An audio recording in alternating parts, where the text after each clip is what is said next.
ഇനി നമ്മൾ പോകുന്നത് കേരള സർവകലാശാലയിലെ കാര്യങ്ങളൊന്ന് പരിശോധിക്കാനാണ്. കേരള സർവകലാശാല രജിസ്ട്രാർ KS അനിൽകുമാറിന്റെ ശമ്പളം പിടിച്ചുവെച്ച് VC മോഹനൻ കുന്നുമേൽ. കഴിഞ്ഞ മാസത്തെ ശമ്പളം ഇതുവരെ നൽകിയില്ല. മാസത്തിലെ 2 ശമ്പള പട്ടികയിലും അനിൽകുമാറിനെ ഉൾപ്പെടുത്തിയില്ല.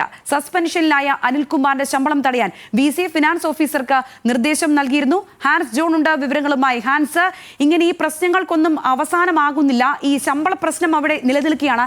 സസ്പെൻഷനിൽ കോടതിയുടെ ഒരു വിധി ഇക്കാര്യത്തിൽ എന്താണ് അന്തിമമായി വരിക എന്നുള്ളത് ഉറ്റുനോക്കുകയാണ് അവിടുത്തെ ഭരണസമിതി അടക്കമുള്ളവർ എന്ന് മനസ്സിലാക്കുന്നു. സിൻഡിക്കേറ്റ് അക്കാര്യമാണ് ഉറ്റുനോക്കുന്നത് മനസ്സിലാക്കുന്നു. അപ്പോഴും അവിടം വരേക്കും ഈ ശമ്പളം തടയുന്ന പ്രക്രിയ തുടരും VC എന്ന് തന്നെ മനസ്സിലാക്കണോ?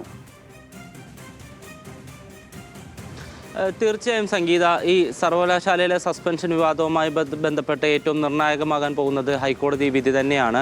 ആർക്കാണ് അനുകൂലമായി വിധി വരിക എന്നുള്ളത് എല്ലാവരും ഉറ്റുനോക്കുകയാണ്. കഴിഞ്ഞ മാസം 2-ാം തീയതിയാണ് ഈ സർവകലാശാല സെനറ്റ് ഹാളിലെ ഭാരതാംബ വിവാദവുമായി ബന്ധപ്പെട്ട് രജിസ്ട്രാർ KS അനിൽകുമാറിനെ വൈസ് ചാൻസലർ സസ്പെൻഡ് ചെയ്യുന്നത്. പിന്നീട് സിൻഡിക്കേറ്റ് യോഗം ചേർന്ന് ഈ സസ്പെൻഷൻ നടപടി റദ്ദാക്കിയെങ്കിലും ഇത് അംഗീകരിക്കാൻ VC ഇതുവരെയും തയ്യാറായിട്ടില്ല. ഇതിൻ്റെ ഭാഗമായി നിരവധി വിലക്കുകളും ഉത്തരവുകളും VC പുറപ്പെടുവിച്ചിരുന്നു. പക്ഷേ പലതും നടപ്പിലാക്കാൻ കഴിഞ്ഞില്ല. പക്ഷേ ശമ്പളം തടയാൻ ഇപ്പോൾ വൈസ് ചാൻസലർക്ക് കഴിഞ്ഞിട്ടുണ്ട്. സാധാരണയായി സർവകലാശാല ജീവനക്കാർക്ക് എല്ലാ മാസവും 1-ാം തീയതിയും 6-ാം തീയതിയുമാണ് ശമ്പളം നൽകുന്നത്.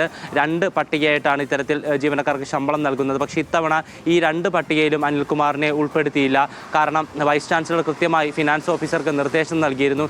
ഏതെങ്കിലും തരത്തിൽ രജിസ്ട്രാർക്ക് ശമ്പളം നൽകുകയാണെങ്കിൽ അതിൻ്റെ പൂർണ്ണ ഉത്തരവാദിത്വം ഫിനാൻസ് ഓഫീസർക്കാണെങ്കിൽ ആയിരിക്കുമെന്നും കർശന നടപടി ഉത്തരവ് ലംഘിച്ചാൽ ഉണ്ടാകുമെന്നും VC മുന്നറിയിപ്പ് നൽകിയിരുന്നു. ഇതിന്റെ ഭാഗമായിട്ടാണ് ഇപ്പോൾ ഫിനാൻസ് ഓഫീസർ രജിസ്ട്രാറായിട്ടുള്ള KS അനിൽകുമാറിന്റെ ശമ്പളം തടഞ്ഞു വച്ചിരിക്കുന്നത്. പക്ഷേ ഈ വിഷയത്തിൽ ഹൈക്കോടതി ഹർജിയിൽ രജിസ്ട്രാർ KS അനിൽകുമാർ ഹൈക്കോടതിയിൽ സമർപ്പിച്ച ഹർജിയിൽ വാദം പൂർത്തിയായിട്ടുണ്ട്. ഈ വരുന്ന ചൊവ്വാഴ്ചയോടെ ഈ ഹർജിയിൽ ഒരു ഉത്തരവ് അല്ലെങ്കിൽ ഒരു വിധി വരുമെന്നാണ് എല്ലാവരുടെയും പ്രതീക്ഷ. ഈ വിധിയുടെ അടിസ്ഥാനത്തിൽ തുടർ നടപടികൾ സ്വീകരിക്കാനാണ് ഇടത് സിൻഡിക്കേറ്റ് അംഗങ്ങളുടെ തീരുമാനം. സംഗീത. ശരി ഹാൻസ്.